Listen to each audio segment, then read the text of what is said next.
Dobro jutro. Vseh 5 je tukaj. Juhej. Kdo je rekel juhej, ker je bilo zelo neverjetno zvenelo. Ok, kak je bilo vstati tako zgodaj zjutraj, no, zdaj čiza res? Meni je bilo drugače kar v redu. Sem tuhto, če bi imel reden šiht, bi se kar drugače zbujal v 5. Resno? Dveh doma.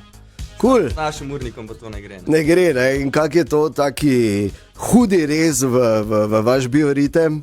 Bo šlo? To bom po moje popoldne videl. Absolutno.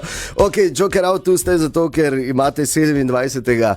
decembra koncert v dvorani Tabor in ja, seveda, vi ste že razprodali stožice, za kar še enkrat iskrene čestitke ob vsem, kar ste dosegli, je to seveda neverjeten uspeh, zato ker doma je vedno najtežje, pravijo, ne? Ampak obstaja tudi ena resnica, da nisi še nič naredil, če nisi dvorane Tabor v Mariboru razprodal, ne? Tako da... Skor zihar. Ampak ja, Joker Out, neverjetna zgodba. Ne? Jaz v bistvu pač spremljam od začetka, moram reči, da sem spremljal iz radovednosti. Pol je prišel ta zelo glasni Eurosong, smisel ok, pa da vidimo.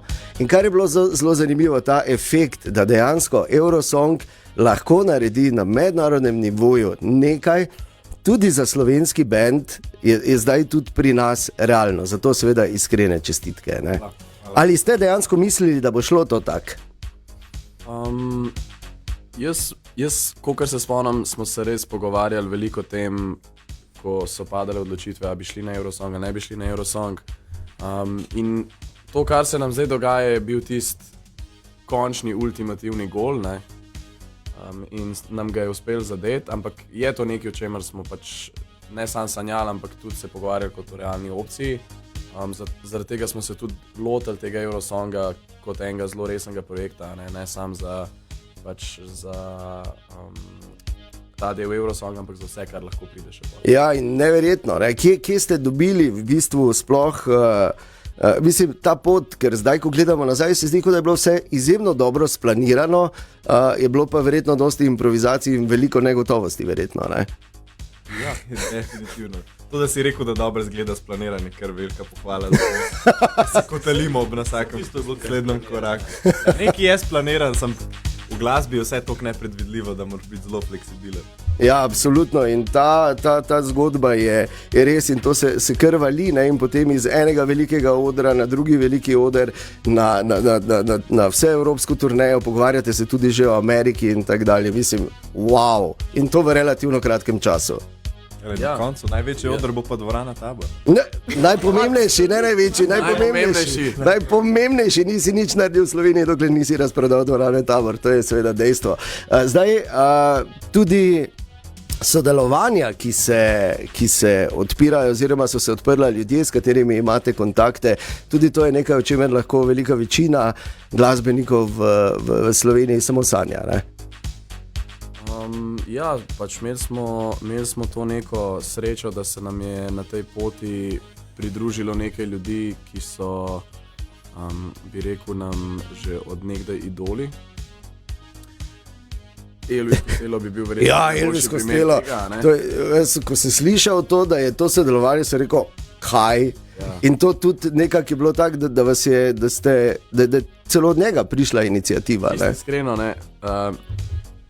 Ves čas pred tem nastankom angleške verzije Novega vala, ne, je bila naša komunikacija z Elvisom pravzaprav prek posrednika, ki je bil boter od našega bivšega basista, ne, Martina.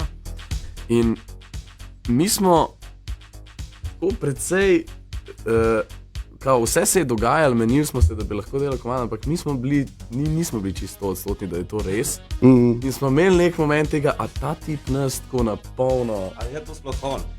Ali nam ta boter piše? Ali vas kdo trola, ne? Ja, a nas na polno trola.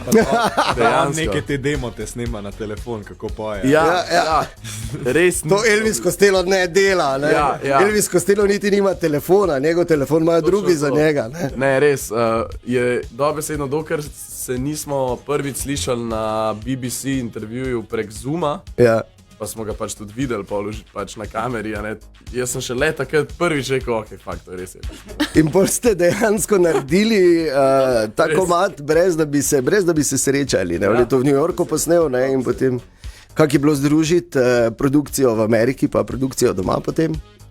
Ja, glasbena produkcija je bila še relativno enostavna, ker je on poslal svoj vokal in smo to ukorporirali v originalen posnetek. Videospot je bil bolj problematičen. Ja, ampak dobra ideja, ful dobro je izvedeno, ne? To z tem kovčkom pa z skrinom noter, vrhunsko. 3 dni pa nič denarja. Ful so nas čuden gledali na letališču, ko je Maček hodil z kovčkom, ki ima iPad noter, čist narobe izgleda. Dobro, da ga nisi nekje pustil, veš. Pa če bi videl, kako je znotraj zgleda zalepljen s trakom. S tem kufrem pa v Izrael, ne? S praznim razrezanim kufrem. To je bilo, kar smo šli. Tudi, mislim, takrat mogoče, zdaj bi bilo smešno malo manj. Moram povedati, da je Ana absolutno največja fenica vaša, ne? In ja, vse skozi, medtem ko in je že pač malo bolj slabo spala v teh dneh. Tako da, Ana, kaj si hotela vedno vprašati? Drugače boljše zgledam, to je prvo, ker sem res slabo spala. No, kar vprašaj, zdaj imaš... Zdaj si me pa dobil. Sem, ne? Zdaj pa tak, ne? Veš kaj, nimam kaj vprašati, ker vse vem. Okay. Ja, tako pravi fani vemo, ne? Ja, naj samo povem njene stavke, daj mi na glas mojega Bojčija, ko je... Evo, Petka. Zagotovo so bile to sanje, ampak da se bo tako hitro zgodilo, da bo vaša muzika toliko pomenila, toliko ljudem in nenazadnje postala ne samo način življenja, ampak tudi vir, s pomočjo katerega lahko živite. To je verjetno, mislim, zdaj, ko pogledate nazaj, vidite, se je to zgodilo prehitro, sploh da se je, ali je ravno pravi čas vse, ali vse skupaj pa je ena taka čudna vesoljska matematika. Jaz bi rekel, da se je zgodil pravi čas. Vseeno obstajamo, glede na svojo življenjsko dobo, že kar lep čas, ne, en tak zajeten košček življenja. In nismo več mulci, pač postali smo neki adolescenti in se mi zdi, da smo uspeli se razviti v neke zdravo razmišljajoče normalne ljudi in zdaj, ko se nam je to zgodilo, lahko za eno tako zelo lepo podlago pa znanje, ki smo ga uspeli pridobiti, pač gremo v ta svet. Nekaj sveži pa nekaj pravi. Super, največ govorita Bojan in Kris, kaj je z vami, ste zaspali? Mi ne boste zakinkali tukaj? Mi tukaj še nismo spregovorili. Svoje prve življenjske besede. Še zgodaj. Ana je seveda optimistično takoj napadla. Kaj boste kaj špilali? Zdaj bi lahko kvečemu deklamirali tako zgodaj zjutraj, ne? Presnan si bistrah čiplanih, ne? Simon Gregorčič, bravo. Si nastopal kdaj na kakšni proslavi? Na vseh. Na vseh? V šolah. Ja, bravo. Jeger, ti si imel eno zanimivo vprašanje. Ja, mene je zanimalo, če ste bukirani za Silvestrovo. Ne. Ne. Smo pa bukirani 27. decembra v dvorani tam. Ja, najpomembnejši venue, ki ga moraš razprodati, da lahko rečeš, da si muzičar. Ne samo dober pevec, tudi marketing. Ja, znato. Pa tudi, ali špilate na Abrahamih 40-letnicah in na fantoščinah? Ja, imamo krasne venčke pripravljene. Ne, ampak če za res, fantje, vaša glasbena trajektorija še vedno šiba strmo navzgor, kot da bi vam Musk delal to raketo, na katero ste se vsedli. Sam da na miksa ne nakaže. Ja, ampak je, recimo zdaj na tem koncertu v Londonu ste spoznali tudi Luisa Capaldija. Tudi to je nekaj, kar se ne zgodi ravno vsakemu, ne? Može taki prijatelji, da ga kar Lojze kličemo. Lojze Kapelar. Ja, Luis, ki sicer ima neke težave, ne, ampak drugače pa verjetno fejskul pubec, ne? Ja, zelo navaden. Takrat smo pač preživeli ta en večer, po koncertu smo šli v nek pub in se družili tako v nek precej zakotan pub smo šli. Mislim, da ima Kris še največ izkušenj, ker zadnjič, ki je bil v Londonu, so šli spet na... In? Spet smo bili v pubu, mislim, zelo prizemljen človek, veliko bolj kot marsikdo, ki ga poznam iz tukaj, sigurno. Moram reči, da si kar upa iti, ker mi smo bili res v striktnem centru Londona na zadnje, ki smo bili. Pa je njemu vsem, se rad tudi podruži malo. Aha, ni problema, ni težav. Ni. Sicer si najde svoj mali kotiček v baru, da ga čim manj ljudi opazi, ampak ko pridejo, pa zelo... Cool. Jaz ga sicer poznam samo z njegovega dokumentarca in že od tam ven, samo tako, da če ga vidiš, reči, da ga lepo pozdravljamo. Ne? In pač časti empir, pa ti jaz flikno.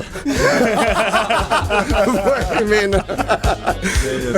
Okay, torej, rekli smo, najpomembnejši koncert, da si lahko rečete uspešni glasbeniki Dvorana Tabor v Mariboru, da bi bila spet razprodana in to v božičnem času, kar ne dvomimo, da ne bo 27. decembra.